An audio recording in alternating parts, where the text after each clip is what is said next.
All right, today we're diving into an absolutely fascinating story from history. It's a perfect case study of how one single diplomatic insult, a moment of pure suspicion, can spiral completely out of control and trigger a massive war. It's a question we still grapple with today, right? How does a simple miscommunication, a misunderstanding, escalate into something catastrophic?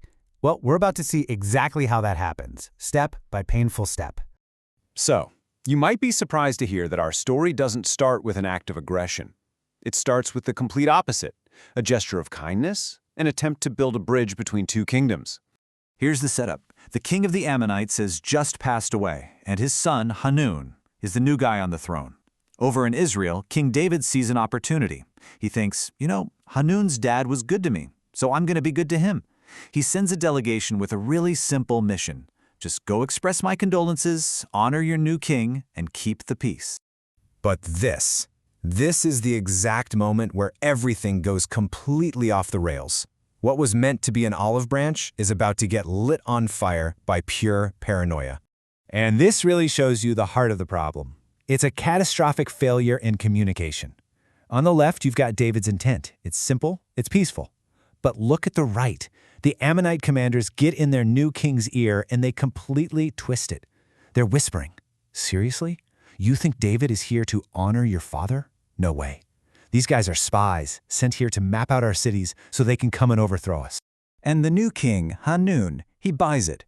He doesn't just send the delegation packing, he publicly and profoundly humiliates them.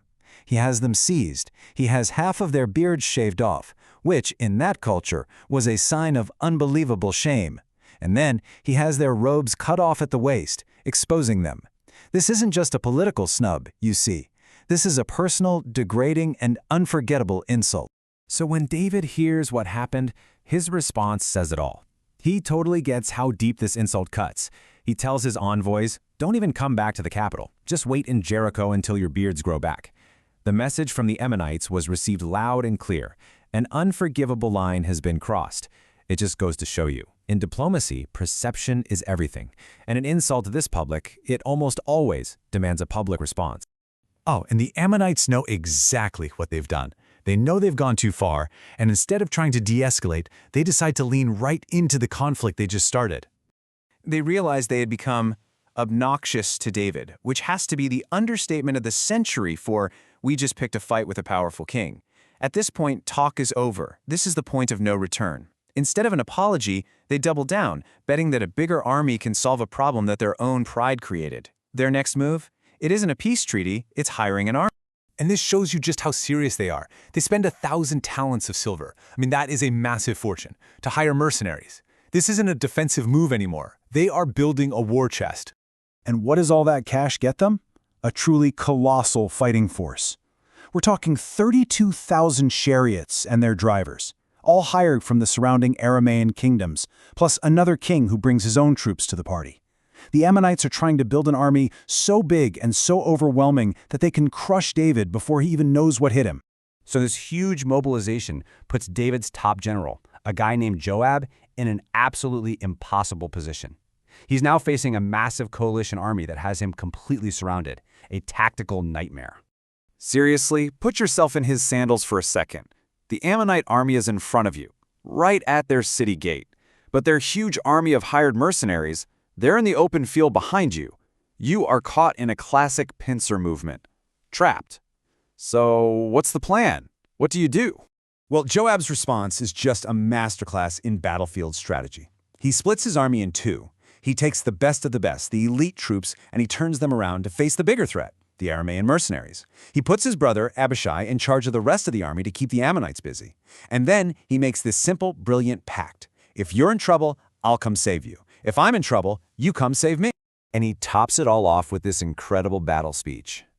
He's not just giving orders, he's reminding his brother and his men why they're fighting. For their people, for their homes. It's just a pure moment of leadership when everything is on the line. And you know what? It works. It works perfectly. The second Joab and his elite soldiers charge the Aramaean mercenaries, the mercenaries just break. They run. They had no real skin in the game. And when the Ammonites see their big, scary, hired army scattering for the hills, they panic and run right back inside their city walls. Round 1 goes to Israel. A huge lesson that a clever strategy and motivated soldiers can beat a bigger but less committed army. But hold on, this thing is far from over. The Arameans are humiliated that they got routed so easily, and they are not about to just let that go. The conflict is about to escalate yet again, and this time it's going to pull King David himself onto the battlefield. So the defeated Arameans don't just go home with their tails between their legs. No, they send for massive reinforcements from way beyond the Euphrates River. This is no longer a border dispute. This is a full-scale regional war. And the threat is so huge that David doesn't send his generals this time.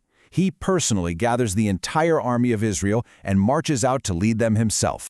David leads his forces across the Jordan River and arranges them for battle right across from this new, even bigger Aramean army. All the pieces are on the board. This is it, the final, decisive showdown.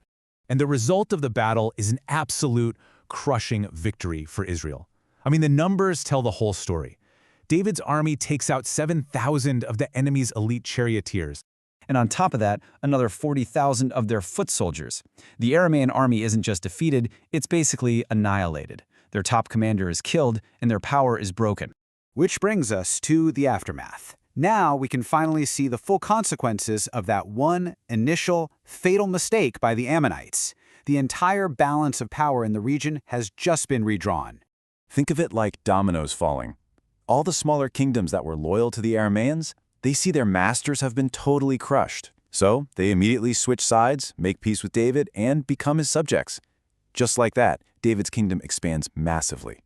And the Ammonites, the ones who started this whole thing, they're left completely alone. The final line says it all. The Arameans were not willing to help the Ammonites anymore. Their huge gamble backfired, leaving them isolated and exposed. And that leaves us with this final big question to think about. King Hanun and his advisors, they took a calculated risk. They thought they could assert their strength, disrespect a rival, and get away with it. But it blew up in their faces, spectacularly. It really makes you ask, when does a risk, one that's born out of pride or suspicion, cross the line and become a fatal, irreversible error?